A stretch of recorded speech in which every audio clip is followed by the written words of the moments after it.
యాడికి పోతుండవమ్మా? స్కూల్ కి నాన్న. ఈ రోజు ఈ స్కూల్ కు పోవద్దని మీ అమ్మ చెప్పలేదా? చెప్పలేదు. ఎందుకు వెళ్ళకూడదు నాన్న? మల్లమ్మా, దీనికి 1000 సార్లు చెప్పిన గుర్తుండి సావదు. ఒసే మతిమరు మల్లమ్మ, ఎక్కడున్నావే? ఏందయ్యా పెన మీద పోసిన ఉప్పులాక గట్ల రంతు చేస్తుండవు? ఇట్లా రద్దు చేయకపోతే నీ మొగునున్న ఈ విషయం కూడా మర్చిపోతావు. గుర్తు చేసినావు కదా, ఇంట్లో పనులన్నీ గట్లనే ఉన్నాయి. ఒసే మల్లమ్మ, కొంచెం ఆగు. ఏందయ్యా నసబెట్టి సంపుతుండవు? ఏం కావాలి? ఈ రోజు దేవక్కి పూల పండ్లని చెప్పలేదా? నాకు పూల్ పనులేంటి నాన్న విచిత్రంగా? పూల్ పండ్లు నీకు కాకపోతే నాకు పెట్టిస్తాడా? పుస్తకాలు లోపల పెట్టి ముందు సీర కట్టుకోపో. నువ్వు కూడా అలా మాట్లాడతావేంటమ్మా? 2 నెలల్లో 10వ తరగతి పరీక్షలున్నాయి. అయినా నేను బాగా చదువుకొని కలెక్టర్ అవ్వాలి. నేను ఇప్పుడే పెళ్లి చేసుకోనమ్మా. కలెక్టర్ కావాలంటే చాలా పైసలు కావాలా బిడ్డ? గైనా నీవు కలెక్టర్ అయ్యి ఎవరిను ధరిస్తావే? ఒక ఇంటికిస్తే పోయేదానివి. నీకు పెట్టే పైసలు మీ అన్నకు పెడితే వాడు ఉద్యోగం చేసి మమ్మల్ని అందరినీ సాక్తాడు. చదివింది చాలు గాని ఇక మంజయ్. అదేంటమ్మా, ఇద్దరం మీ కడుపున పుట్టిన పిల్లలమే కదా. ఇద్దరిని అన్ని విషయాల్లో సమానంగా చూడకపోయినా కనీసం చదువు విషయంలో అయినా చూడండమ్మా.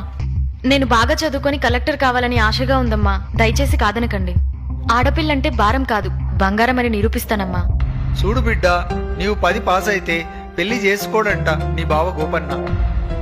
ఇంతకంటే పెద్దగా చదివితే నిన్నెవడు చేసుకుంటాడు బిడ్డ? లచ్చల కట్నం ఎక్కనిచ్చి తేవాల? గాళ్ళ ఆస్తి మస్తుగున్నది బిడ్డ.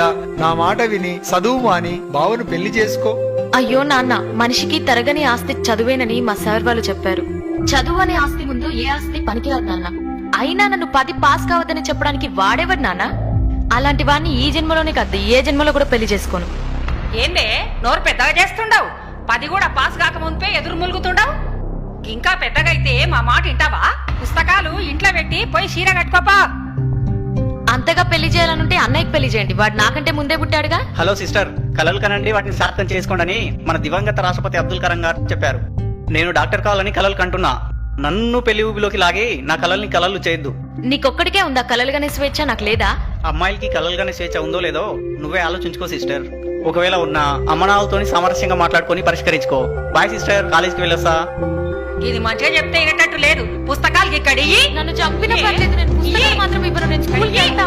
నీ మామకు మాట ఇచ్చినా బిడ్డ, నా ఇజ్జత్ తీయకు. లోన్కి పోవే. అమ్మా వద్దమ్మా. హలో, ఫోన్ ఎత్తండి సార్. ఫోన్ ఎత్తండి సార్ ప్లీజ్.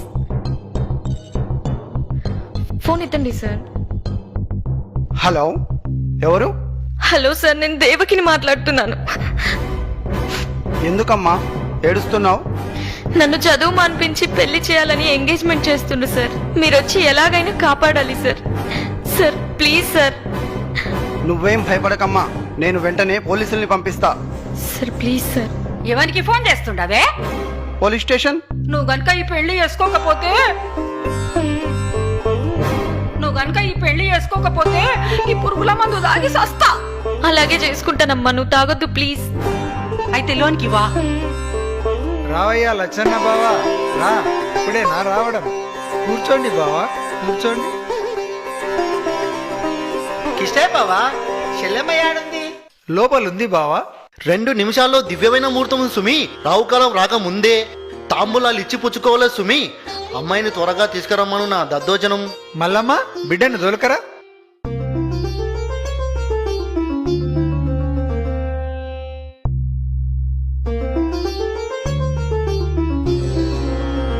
అమ్మాయి బేషుగా ఉంది. పేరేంటమ్మా? దేవకి. దేవకి గోపన్న నామస్య సుమూర్తె సుమూర్తస్తో. అయ్యా, తమరిద్దరూ తాంబూలాలు ఇచ్చి పుచ్చుకోండి.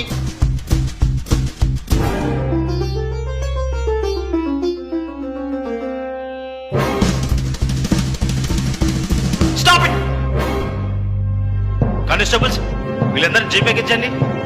ఇదేంటి చోద్యం? ఇక్కడ ఏమైనా మర్డర్లు జరిగాయా మమ్మల్ని అరెస్ట్ చేయడానికి?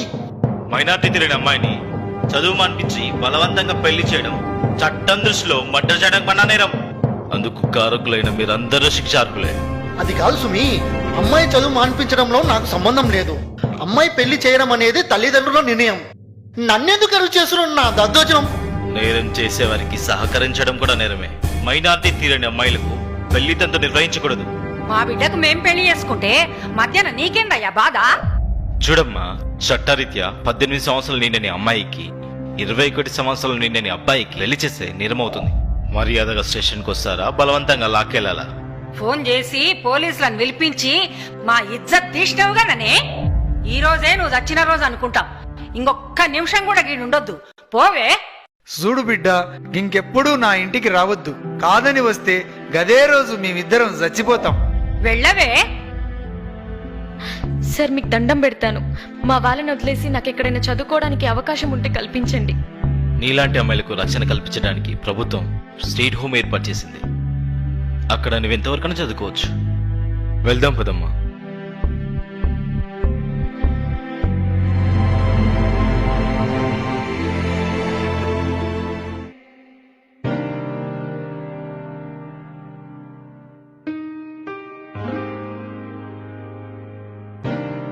అయ్యా, కలెక్టర్ అమ్మను కలవాలయ్యా.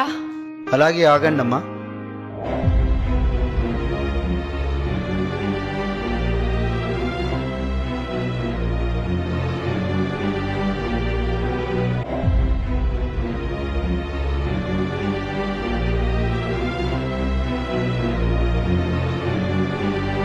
మేడం, మీ గురించి ఎవరో రైతు దంపతులు వచ్చారు మేడం. ఎక్కడి నుండి? చెప్పలేదు మేడం. లోపలికి రమ్మనండి.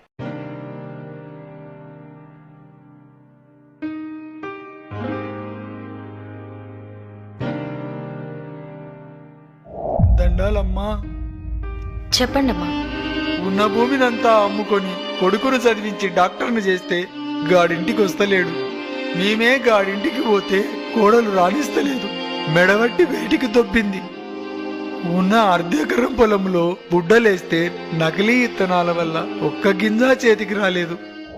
3 దినాల నుంచి తిండి లేక ఆకలితో చస్తున్నాం. పంట నష్టం కింద 500 ఇప్పించండి అమ్మా, నీకు పుణ్యం ఉంటుంది. మీదేవరు? కేతేపల్లెమ్మ, పాపిష్టి దాన్ని. నా బిడ్డ మంచిగా చదువుకొని కలెక్టర్ అయితానంటే దాన్ని కొట్టి ఇంట్లోకెళ్ళి ఎలగొట్టినాం. ఆ పాపమే మమ్మల్ని చుట్టుకున్నది. ఎట్లయినా నువ్వే దయ చూపించాలమ్మా.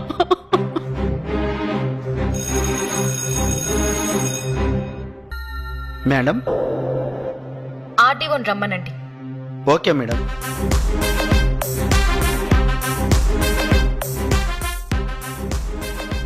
ఎస్పీ గారు, నా ఛాంబర్కి రండి.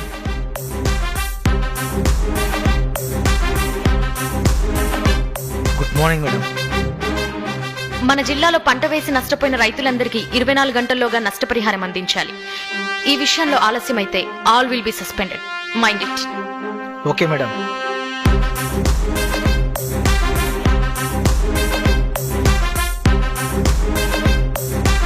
Yes madam. నకిలీ విత్తనాలమ్మే షాపులన్నిటినీ ఫైండ్ అవుట్ చేసి వెంటనే సీజ్ చేయండి. సంబంధిత వ్యక్తులని అరెస్ట్ చేయండి. Do it as early as possible. It's my order. Okay madam. చాలా సంతోషం అమ్మా. నిన్ను చూస్తుంటే మా బిడ్డనే చూసినట్టుంది. మీరు ఇంకొక సాయం చేయండి అమ్మా, మాకెవరూ దిక్కులేరు. మమ్మల్ని ముసలోళ్ళుండే దగ్గర గదేనమ్మా, దిక్కులేని వాళ్ళుండే దగ్గర మమ్మల్ని చేర్పించమని చెప్పమ్మా.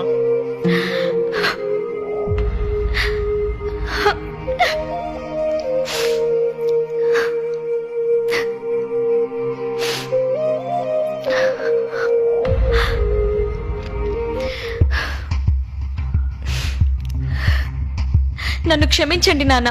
నేనుండగా మీరెలా దిక్కులేని వాళ్ళు అవుతారు? అంటే నీవు నా బిడ్డ దేవకమ్మవా? అవును నాన్న, నేను మీ కూతురు దేవకినే.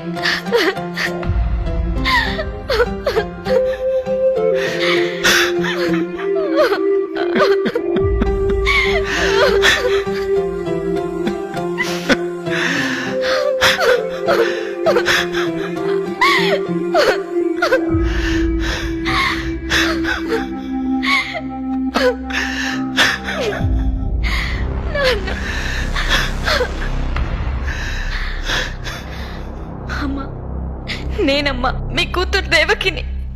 పాపిష్టి దాన్ని. నన్ను అమ్మ అని పిలువకమ్మా. నీవు చదువుల తల్లివి. నీవే ఎక్కడుంటే అక్కడ అందరు చల్లగా ఉంటారు. ఢిల్లీకి రానైనా తల్లికి కూతురే కదమ్మా. పదండమ్మా మన బంగ్లాకి వెళ్దాం. సమాజంలో ఎంతో మంది దేవకి లాంటి అమ్మాయిలున్నారు. పసి వయసులోనే వారికి పెళ్లిళ్లు చేయడం వల్ల మానసికంగా శారీరకంగా చితికిపోయి అర్ధాంతరంగా తనువు చాలిస్తున్నారు. వారి ప్రతిభా పాటవాల్ని మొగ్గలోనే త్రుంచివేయకండి.